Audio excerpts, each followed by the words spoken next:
जय गुरुदेव। जय गुरुदेव नाम किसका? प्रभु का। जय गुरुदेव नाम किसका? प्रभु का। प्रभु का पावन नाम। जय गुरुदेव। प्रभु का पवित्र नाम। जय गुरुदेव। जय गुरुदेव। जय गुरुदेव। मेरे प्यारे भाई बंधुओं, आप लोगों से आग्रह है, विनती है, प्रार्थना है कि आप अपना थोड़ा काम को विराम दे करके परम पूज्य बाबा जय गुरुदेव का संदेशा सुन लीजिए, क्योंकि ऐसा मौका, ऐसा अवसर बार बार नहीं मिलता है। और जो ये बात बताने जा रहे हैं आपको भविष्य में बहुत ही काम आने वाला है, क्योंकि महात्मा फोकट का फ्री का कोई भी काम नहीं करते हैं। और जब तक इसमें कोई बात में दम नहीं होता है तब तक कोई बात को किसी को नहीं बताते हैं। तो महात्मा इतना जो है कि ऐसा नहीं है कि जो कि आपको फालतू का समय बर्बाद करेंगे। बहुत ही बड़ी चीज आपको बताया जाएगा, समझाया जाएगा। तो आप लोगों से आग्रह है, विनती है, प्रार्थना है कि आप अपना समय को जो है समय से समय निकाल करके थोड़ा इनकी बातों को सुन लीजिए। और यदि आप लोग सोचते होंगे कि ये कोई मांगने वाला है, आया होगा, पैसा मांगेगा, चावल मांगेगा या और कुछ मांगेगा, तो ऐसी कोई बात नहीं है। 1 रुपए का हम लोग भी सेवा कुछ किसी से कुछ नहीं लेते हैं। हम लोगों को तो ये संदेश दिया गया है कि जाओ लोगों को समझा दो, बता दो कि भविष्य में कैसा समय बीतने वाला है। बस संदेश को सुन लीजिए, क्योंकि जब तक सुनिएगा नहीं समझ में नहीं आएगा। तो सुनना बहुत जरूरी होता है। जय गुरुदेव। मेरे प्यारे गुरु दातार, मंगता द्वारे खड़ा। मेरे प्यारे गुरु दातार, मंगता द्वारे खड़ा। मैं राह पुकार पुकार में हर कर देखो जरा। मेरा पुकार पुकार में हर कर देखो जरा। मुझे दीजिए भक्ति दान, काल दुख बहुत दिया। मुझे दीजिए भक्ति दान, काल दुख बहुत दिया। मेरी तड़प उठे अमान, दरस को तरस रहा।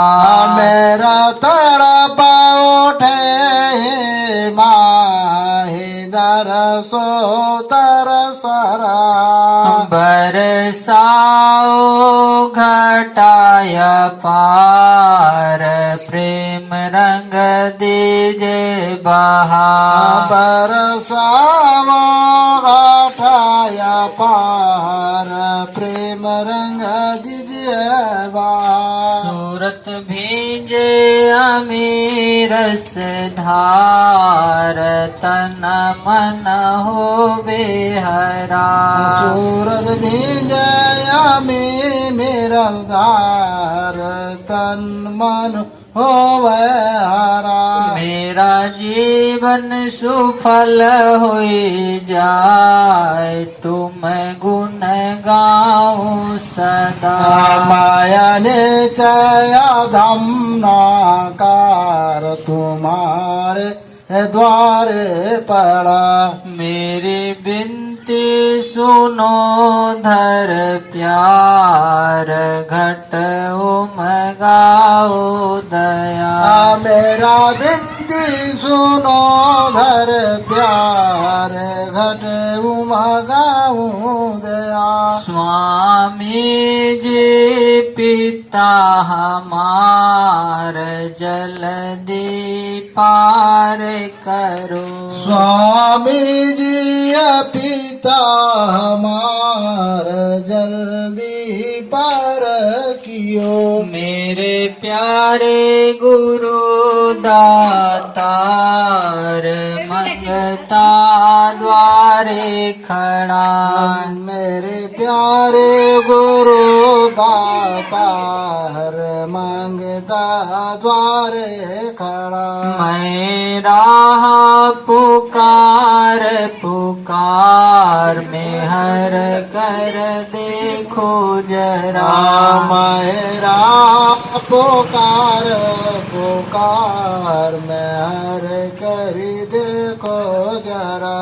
जय गुरुदेव जय गुरुदेव जय गुरुदेव जय गुरुदेव जय गुरुदेव जय जय गुरु जय गुरुदेव जय गुरुदेव जय गुरुदेव जय जय गुरुदेव। जय गुरुदेव जय गुरुदेव जय गुरुदेव जय जय गुरु जय गुरुदेव जय गुरुदेव जय गुरुदेव जय जय गुरुदेव। जय गुरुदेव जय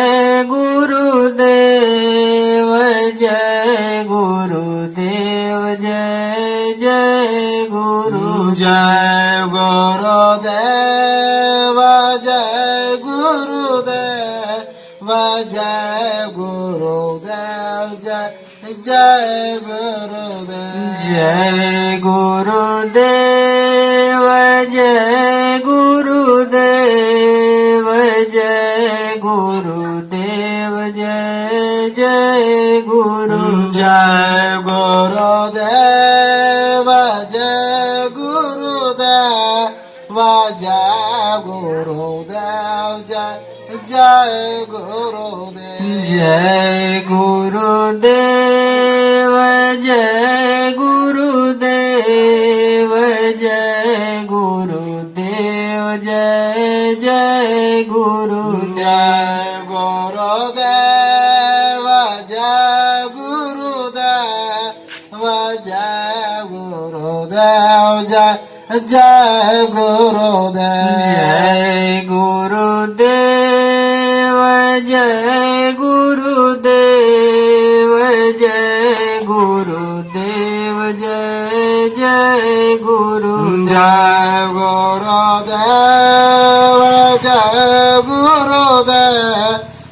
जय गुरुदेव जय गुरुदेव जय जय गुरुदेव। जय गुरुदेव जय गुरुदेव जय गुरुदेव जय जय गुरु जय गुरुदेव। मेरे प्यारे भाई बंधु, आप लोगों से आग्रह है, विनती है, प्रार्थना है कि आ करके परम पूज्य बाबा जय गुरुदेव का संदेशा सुन लीजिए, आ करके सुन लीजिए, क्योंकि आगे भविष्य में ये सब बात अगर सुन लिया जाए तो आगे भविष्य में आपको याद आएगी और बहुत काम की चीज है। क्योंकि महात्मा जो है बिना मतलब का किसी को कुछ नहीं बताते हैं और किसी को कुछ नहीं समझाते हैं। बहुत बड़ी बात, बहुत बड़ी राज रहती है, तब जाके ऐसा अवसर आता है। और कोई उनके रास्ता, उनकी बात को पकड़ के रास्ता पे चल जाए तो उसका जीवन में परिवर्तन आ जाता है। जय गुरुदेव। बाबू लोग, आप लोग थोड़ा शांति रहिएगा। जय गुरुदेव। आप लोग थोड़ा शांति रहिए, थोड़ा बात बताने दीजिए। जय गुरुदेव। उनको बोलिए थोड़ा। जय गुरुदेव। तो कहने का मतलब ये है कि हम लोगों को जो ये मनुष्य शरीर मिला है, मनुष्य शरीर हम लोगों को मिला है, और ये मनुष्य शरीर जिसको भी मिला है तो हर कोई ऐसा व्यक्ति, कोई ऐसा इंसान नहीं होगा जो कि परमात्मा भगवान को अपने हिसाब से, राम कृष्ण दुर्गा काली जितने भी देवी देवता भगवान हैं, अपने हिसाब से सब लोग पूजा पाठ नियम से जो भी उसको समझ में आता है जैसे भी लगे हुए हैं, कर रहे हैं। लेकिन हमारे स्वामी जी महाराज कह रहे हैं कि आप जरा विचारिए और सोचिए कि आप तो अपने हिसाब से बहुत पूजा पाठ तीर्थ व्रत कर रहे हैं, लेकिन इससे आपका जो परमात्मा है, भगवान है, इससे आपका पूजा से खुश नहीं है, खुश नहीं है। कारण क्या है कि आपका इतना पूजा पाठ, इतना तीर्थ व्रत, इतना रुपए पैसे खर्च कर कर करके लोग पूजा पाठ में लगे हुए हैं, लेकिन आपका पूजा से परमात्मा, वो भगवान खुश नहीं है। अब कुछ लोगों को तो ये समझ में आता है और कुछ लोगों को समझ में भी नहीं आता है, करते ही चले जाते हैं। लेकिन महापुरुष जो होते हैं वो समझते हैं और समझाते हैं और बताते भी हैं। कारण है कि अगर आपसे खुश रहते हैं तो ये जो बीमारी, महामारी और ये तकलीफ, मुसीबत जो बढ़ रही है, ये नहीं बढ़ती। और इतिहास गवाह है कि आज तक किसी भी मंदिर में किसी भी कारण से ताला नहीं लटका था, लेकिन ये कोरोना बीमारी, महामारी आकर करके ताला लटका दिया गया। छुआछूत का बीमारी आ गया कि अगर किसी को छू दिया जाए, छींक दिया जाए तो उसको जरिए दूसरे को बीमारी लग जाएगा। तो ये सब क्या है? ये सब प्राकृतिक आपदा है, ये सब प्राकृतिक आपदा है। प्राकृतिक किसे कहते हैं? जिससे कि ये हमारा शरीर बना है। हमारा शरीर किससे बना है? 5 तत्व से, जल, अग्नि, पृथ्वी, वायु, आकाश। ये 5 तत्व से हमारा शरीर बना हुआ है। और ये पांचों के पांचों देवता जो हैं, हम लोगों से बहुत दुखी हैं, बहुत ही नाराज हैं। ना समय पे ठंडा दे रहे हैं, ना समय पे गर्मी दे रहे हैं, और ना ही भूकंप को रोक रहे हैं, और ना ही और कोई आफत को रोक रहे हैं।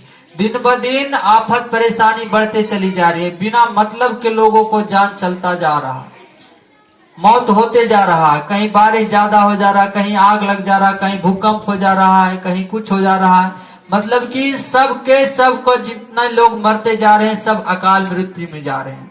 अकाल मृत्यु किसे कहते हैं ये भी समझ लीजिए। बहुत से लोग तो ये नहीं समझते हैं कि अकाल मृत्यु किसे कहते हैं और मृत्यु किसे कहते हैं। तो इसमें भी महात्मा भेद से बताते हैं, समझा कर बताते हैं कि मृत्यु 2 प्रकार की होती है। एक होती है अकाल मृत्यु और एक होती है मृत्यु। अगर समय से किसी को मृत्यु हो जाए तो उसे पुनः कोई शरीर, कोई जोनी मिल जाता है, वो उनका जन्म हो जाता है तुरंत। और यदि अकाल मृत्यु में कोई मर गया, कोई जैसे फांसी लगा लिया, कोई एक्सीडेंट कर लिया, कोई जहर खा लिया, या फिर कोई और कारण से समय से पहले जिसकी मृत्यु हो जाए, अगर मान लीजिए परमात्मा किसी का 60 साल का उम्र रखा है, 20 साल में ही चला गया, तो 40 साल बरस के लिए वो प्रेत होनी में चला जाता है। वो प्रेत बन के भटकता है। बताइए प्रेत का भोजन कौन देता है?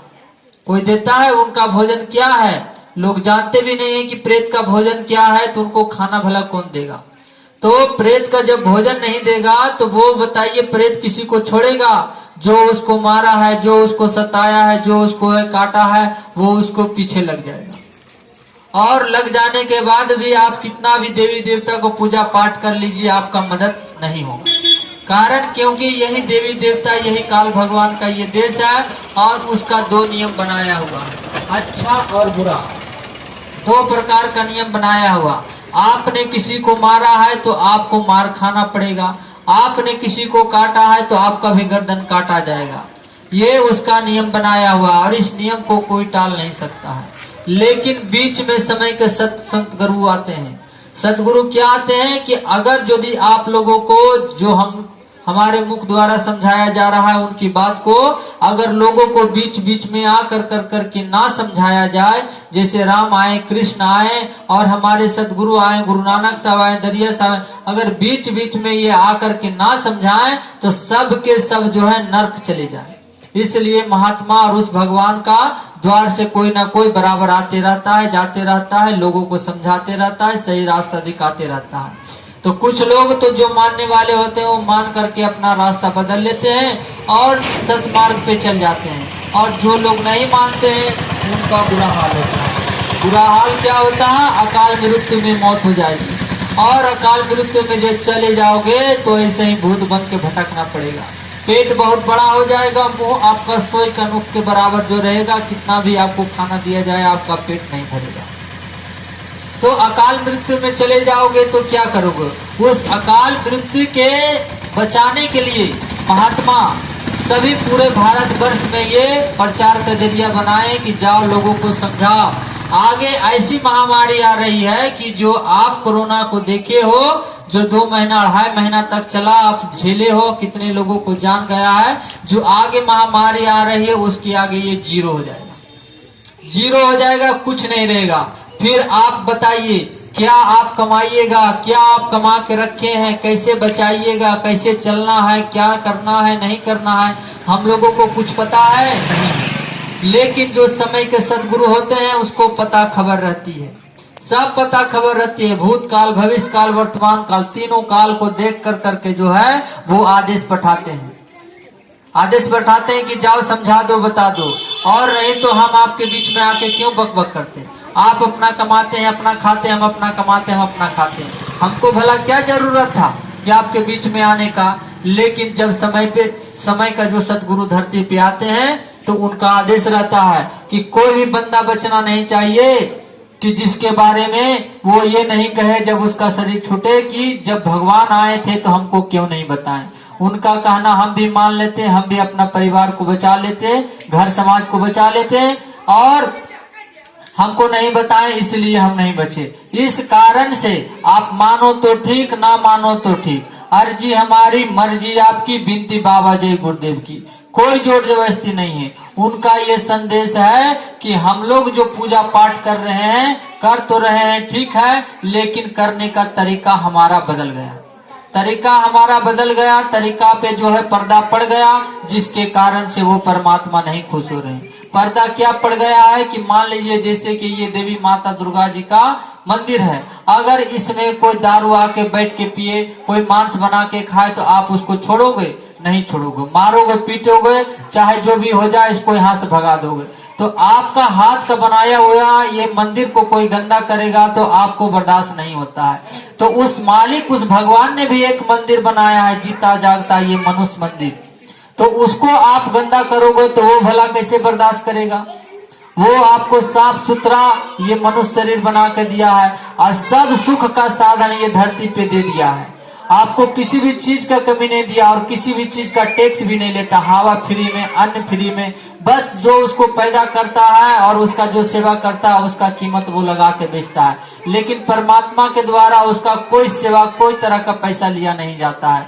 जब सब कुछ आपको फ्री में वो दे रहा है तो वो आपका गलती को बर्दाश्त नहीं करेगा, नहीं करेगा। जब हम लोग संसार में होके किसी का गलती नहीं बर्दाश्त करते हैं तो वो मालिक क्यों बर्दाश्त करेगा। उसी को देखते हुए कहते हैं मत सताओ गरीबों को वरना वो रो देगा, खबर होगी उसकी मालिक को तो तुम्हें जड़ से खोद देगा। तो गरीब किसको बताया गया? इंसान जाति कोई गरीब नहीं है। गरीब कौन है? जो इंसान को छोड़ करके जो जीव है, जैसे गाय है, बैल है, कुत्ता है, बकरी है, भेड़ है, ये सब जितने भी जीव हैं ये सब गरीब हैं। ये सब चाह करके भी ना ही कोर्ट जा सकते, ना ही केस कर सकते, ना ही हॉस्पिटल जा सकते, ना ही पूजा पाठ कर सकते, ये चाह करके भी कुछ नहीं कर सकते हैं। और हम लोग मनुष्य शरीर जिसको मिला है वो ना चाह करके भी सब कुछ कर सकता है, केस कर सकता है, कोर्ट में जाके केस लड़ सकता है, थाना जा सकता है, हॉस्पिटल जा सकता है, पूजा कर सकता है, भगवान को प्राप्त कर सकता है, मुक्ति पा सकता है, सब कुछ इसके हाथ में है। तो गरीब उनको बताया गया कि जो कि चाह करके कुछ नहीं। अब जब गरीब है तो गरीब को कोई मारेगा तो जितना प्रेम भगवान हमसे करता है उतना ही प्रेम उससे भी करता है। कारण क्या रह गया कि हम लोग अच्छे कर्म किए तो हमको मनुष्य शरीर मिला, वो बुरे कर्म किए तो उनको जो है 84 का जीव का भोग भोगना पड़ रहा है। लेकिन प्यारा वो भी है, हम भी हैं। और बिना मतलब के किसी को आप मारते हो, काटते हो तो वो मालिक बर्दाश्त नहीं करता। उसी को कहे कि मत सताओ गरीबों को वरना वो रो देगा, खबर होगी उसकी मालिक को तो तुम्हें जड़ से खोद देगा। फिर आप कितनों बलवान शक्तिवान रहिए, जब काल आपका आगे आएगा तो कितना भी शक्ति आप लगा लीजिए उससे जीत नहीं पाइएगा। इसलिए कहा गया बिना मतलब का पशु पक्षी का जो है मांस काट कर करके, गर्दन काट कर करके अपना पेट का भोजन मत बनाइए, क्योंकि इससे जो है प्राकृतिक बहुत नाराज है और ये आपके खाने का भी चीज नहीं है। अगर ये खाने का चीज रहता तो महात्मा या हम फिर आपके बीच में क्यों आते। उन्होंने इशारा करके बताया कि हम 2 प्रकार का जीव बनाए हैं। वो भगवान कह रहे हैं, वो मालिक कहते हैं हम 2 प्रकार का जीव बनाए, एक शाकाहारी एक मांसाहारी। शाकाहारी का लक्षण अलग है, मांसाहारी का लक्षण अलग है। शाकाहारी प्राणी कौन कौन से हैं, उनका लक्षण क्या है सुन लीजिए। जो शाकाहारी प्राणी होते हैं वो दोनों होठों से सुरख करके पानी पीते हैं, जिस तरह से हम लोग पीते हैं पानी। उसी तरह से जिस तरह उनका जो है दोनों होठों से सुरख करके पानी पीता है, उनका बच्चा जन्म लेते ही आंख खोल देता है, उनको पसीना आता है, उनका पैर हाथ का नाखून जो है आधा चंद्रमा आकार होता है। ये शाकाहारी प्राणी में आते हैं। जैसे गाय, बैल, बकरी, गधा, घोड़ा, मनुष्य, ये सब शाकाहारी प्राणी में आते हैं। इनको मांस खाने का अधिकार नहीं है। मांसाहारी प्राणी के लक्षण होते हैं जो दो जीभ से चाट करके पानी पीता हो, पैर हाथ का नाखून जो है लहसुन की तरह टेढ़ा नखूना हो, और उनका बच्चा जन्म लेते ही आंख ना खोलता हो, कुछ समय के बाद खोलता हो, और उनको पसीना ना आता हो। ये मांसाहारी प्राणी में आते हैं। और जैसे कि कुत्ता, बिल्ली, बाघ, शेर, ये सब जो है मांसाहारी प्राणी में आते हैं। इनको जो है परमात्मा ने मांस खाने का अधिकार दिया है। और एक दिन क्या 1 महीना का भी इनको सड़ा हुआ मांस दे दिया जाए खाने के लिए, तो ये बिना नमक मसाला का जो है बिना परहेज के ये खा लेगा, कोई दिक्कत नहीं है। लेकिन हम लोग इंसान को 1 महीना तो क्या 1 दिन का कच्चा मांस खाने दीजिए तो नहीं खाएंगे। उनमें गरम मसाला, मीट मसाला, तरह तरह का मसाला मिला के पका के सिझा के खाइएंगे और कहेंगे कि हम मांसाहारी। तो इसमें भी गुरु महाराज हमारे बताते हैं कि आपको यकीन नहीं हो तो टेस्ट ले लीजिएगा।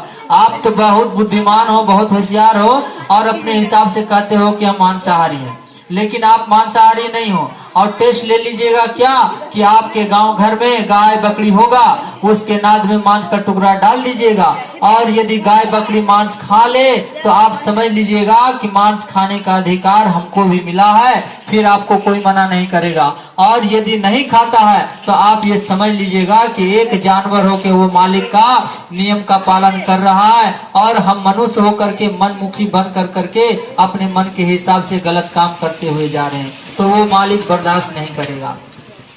तो ज्यादा हम नहीं कहेंगे। कहने का मेरा मतलब ये है कि जितना तकलीफ आपको और हमको किसी अपने बच्चे को मारने पीटते कोई मार पीट देता है दूसरा कोई, तो उतना तकलीफ होता, उसी तरह से वो मालिक को भी बिना मतलब का कोई मारता है काटता है तो तकलीफ होता है। सब में वही मालिक का जीव बसा हुआ है, और जो है वो कभी बर्दाश्त नहीं करेगा। तो कहने का साफ मतलब है कि अभी बीमारी आप देखिए क्या है, घर घर में लाशें सड़ी पड़े रहेगी, उठाने वाला मिलेगा ना यार, जय गुरुदेव पुकार जमाना बदलेगा। ये जय गुरुदेव नाम जीता जागता कलयुग का जगाया हुआ नाम है।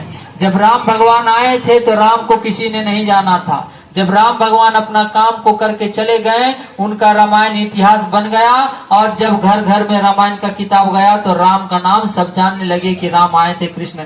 उसी तरह से इनका भी इतिहास बनाया जा रहा है। ये जब काम करके चले जाएंगे तब जा करके आपको समझ में आएगा कि ये जो है महात्मा थे और ये बात बताए।